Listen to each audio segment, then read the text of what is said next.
Hey everyone, Jalen here from TeamBurningInfinitey, bringing you guys my construct deck profile. I haven't done another dungeon enemy list since my last Demon Lord list, which was a while back.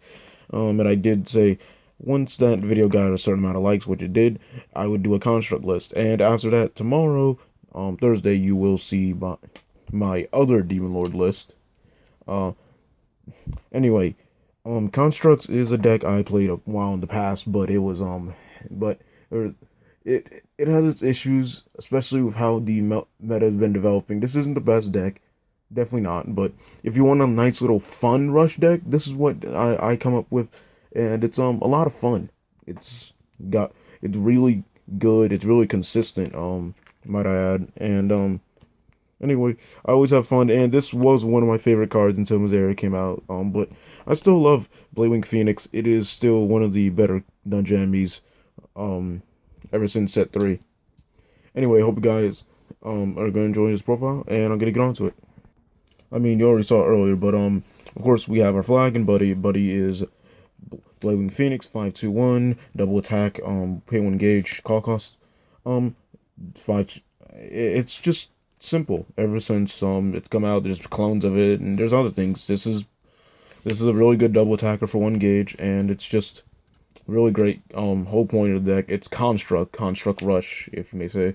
This is kind of one of the key constructs because it's easy to get back. It's the easiest still to call out of all the constructs, and it's just really good because this thing's practically like a raging spear because your opponent's always like, no, it has double attack, it needs to die, and then I just bring it back and they're just like, shit. And kind of the whole reason why you even care about these having construct attributes. We bring you Mech Army Demon Lord Agosmar. This is a size 0, 1/1/5 stats. It has lifelink 1, and at the act ability, you rest this card. If you do, then you can call a construct monster from your drop zone to your hand. Drop zone onto your field without paying its call cost.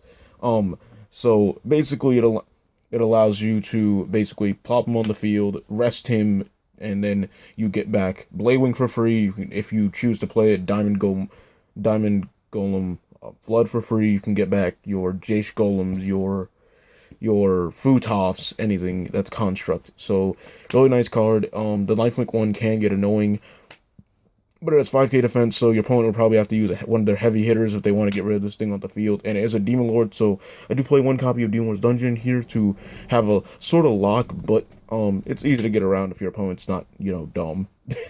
Anyway, I really enjoy this card. This kind of is the whole reason you even care about constructs, because other than that, none of the constructs do anything with other constructs.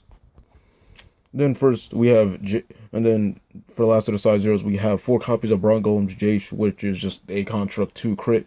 You would never play Mama Shiva because this is already better in stats, and it's a construct, so yeah. Anyway, 2 crit, nice size 0, really great with the size 3 I play. It's not Flood, but I will show you it. It's a nice tech, I would say, but because it's not exactly, it's the only, it's one of the few construct cards in here, but anyway, Jace is nice 2 crit. If I don't get a size 1 with 2 crit, then I just get Jace on field. Next up, we have 1 copy of Bladewing SD, so we have to have all the Bladewings we can in this deck. Not really. I only play 1 because I only play 1 adventure, and that is Alex Bane. I could play Kazane, I don't have any, and also I really don't like Kazane, because I don't want another size 1 that costs 2, a gauge. Like, people are like, oh, the best field is Kazane, Bladewing, and Alex Bane, because then 10 damage. It's like, yeah, then my opponent crossbows the Bladewing, the Kazane doesn't get double attack, and I just wasted 3 gauge. I'm sorry, but I don't want brittle fields that can easily be stopped. I like just very nice rush fields that don't need to invest all the gauge I'm going to need to defend myself. Anyway, it's 1 gauge call cost, 2/2/2, and when it enters the field and you have an adventure attribute card on your field, then you pop any monster of any size on your opponent's field. So basically, have an Alex Bane equipped, pay a gauge, and call this, and pop any monster that can be problematic for this deck. It is a construct, and I only play 1 because, like I said, 1 Alex Bane, and if I do have the Alex Bane, I'll use Agosmar, rest it, and call back the Bladewing SD. So it's a really nice thing to just have it one when I do need it in certain matchups. Maybe I'll play some more later on, but I like the one. It's showing up at any amount of time I need it. I mean, anytime I did need it. Next up, you just have your 1000 Rapier clone, Doc's Cobalt. That's it. Really, just 1000 Rapier.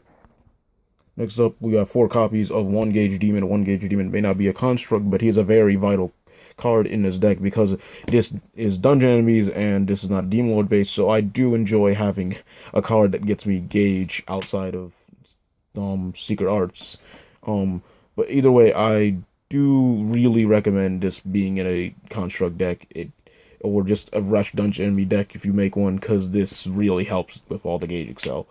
With this and Alex Bane, you can gain back 2 Gauge in a turn, and there are plenty of times where people just block other things instead of the 2 crits that actually gave me Gauge. They'll block 2 Bladewing attacks, then I attack with Alex Bane and this, and then they're like, and then they take it, and I'm like, why would you like literally not block the damage that's going to give me Gauge? But I'm not complaining.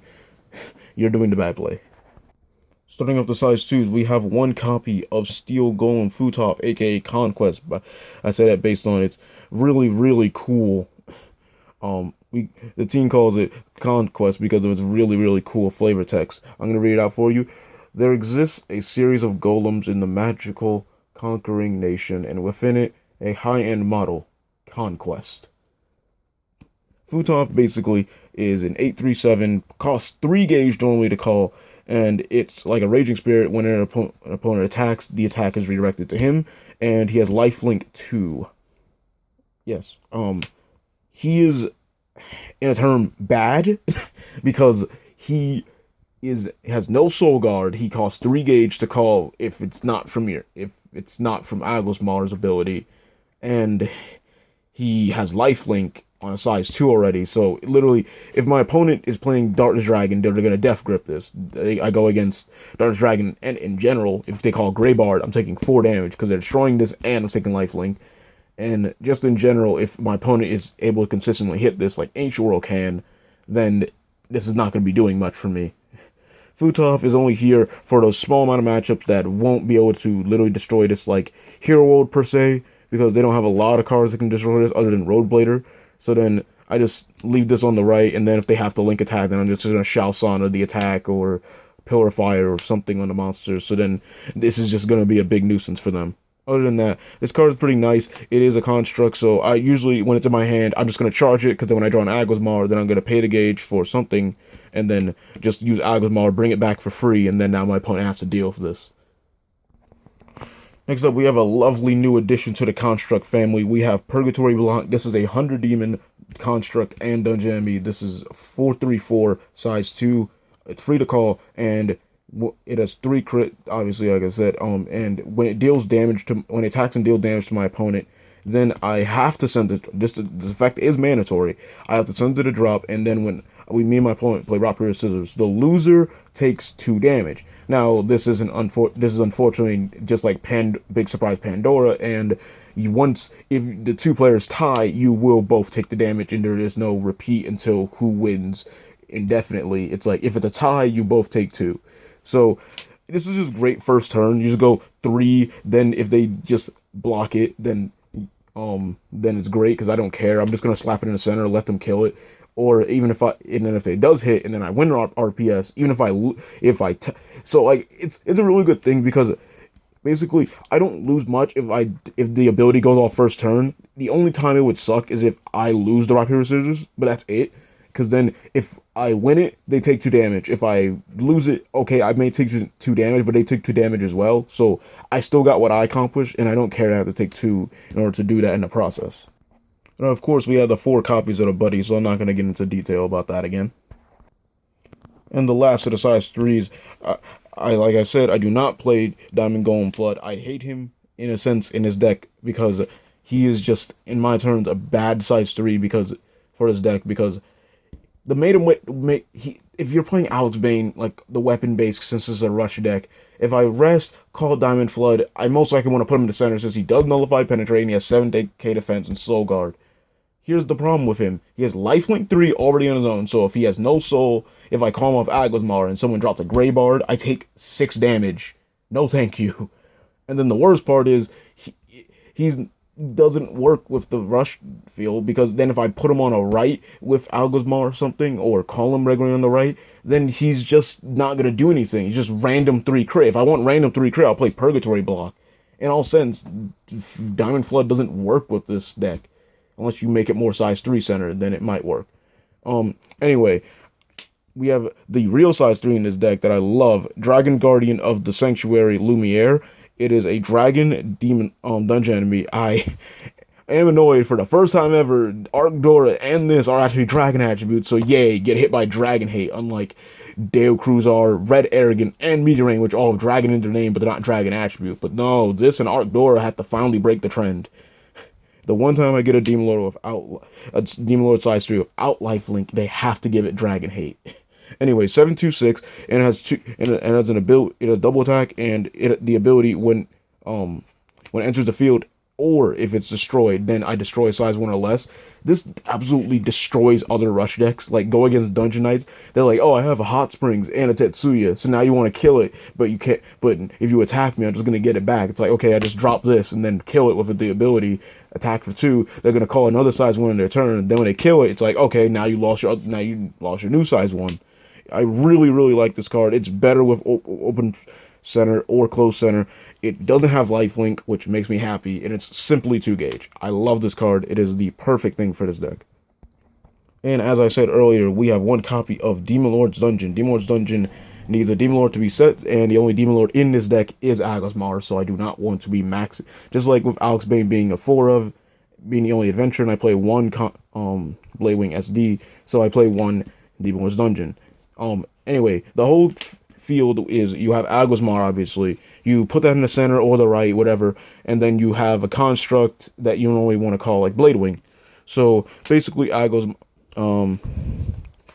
get Agosmar on the field with this, set it, have a Bladewing. You could even have an Alex Bane or something, but normally just put this on the left or right, and then you just keep calling back, and then basically, if your opponent's in turn either delusional or dumb, they would keep attacking Agosmar and killing Bladewing, since everyone's favorite thing to do when they see a Bladewing, kill it. So they kill it, then they're like, oh no, this card brings it back, I'm gonna kill that too. Okay, you did 1 damage to me, unless you got another attack, that's all you did. Then my turn starts, Agosmar comes back, I rest Bladewing's back for free. You did 1 damage, but I still have the same field. Good job. And this is 5k defense, so say I'm facing some kind of weenie deck and they don't want to keep seeing this, they're going to have a hard time getting rid of this. Then 2 of the Dragonic Gamora clone, Oracle of Tuval. 2 copies of Dangerous Fuse, since this is Dungeon Enemies, and Dungeon Enemies almost kind of need to rely on this card for good gauge or hand. It's decent all around, but it's not reliable. We have 2 copies of Hidden Crossbow. Hidden Crossbow is a really good counter removal card, and I do still enjoy it. But since this is an open center deck, I'm playing something different. First off, we have 3 copies of Quisian to Cassiard.